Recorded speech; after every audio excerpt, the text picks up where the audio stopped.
Now, there's lots of ways you can get a greater specificity in your project. You can get a specificity in your project by looking at a shorter time period. This is often overlooked by students. That's a real shame.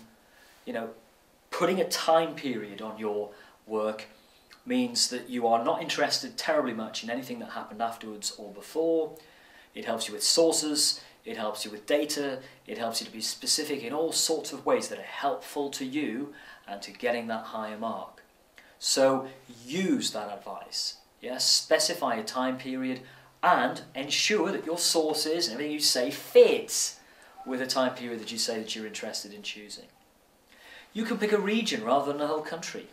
You know, you could look at European regional policy and its effect on the modernisation of the Mezzogiorno in Italy.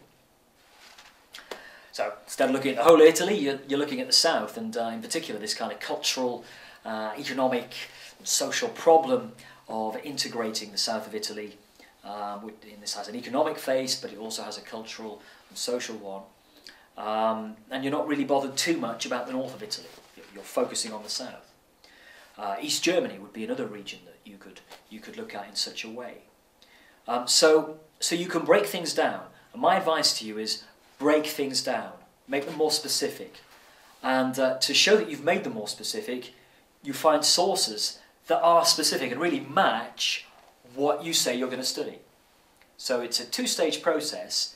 It's get the thing broken down into something very specific, a very narrow, well-defined policy area, a very narrow time period, very specific geography, perhaps a specific sector. There's loads of ways to make your work more specific. You could do all of those, conceivably.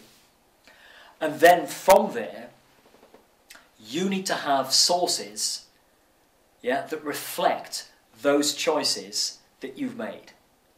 Yeah? So sources on that region, on that industry, in that time period, in that policy area.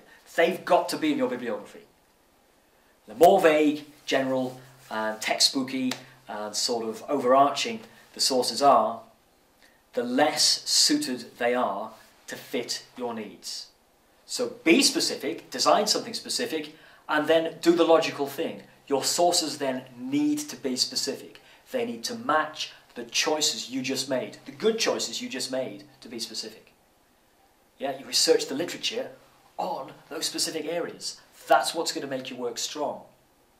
So being specific, breaking things down, doing it ruthlessly, just always pushing, well, can I break it down even more? Can I get it even more specific? That is the secret to writing good projects of this length. Because 3,000 words ain't a lot if you've done a lot of work and you've got a lot to say. So, you know, the more general you try and make it, the less effective you can be in 3,000 words.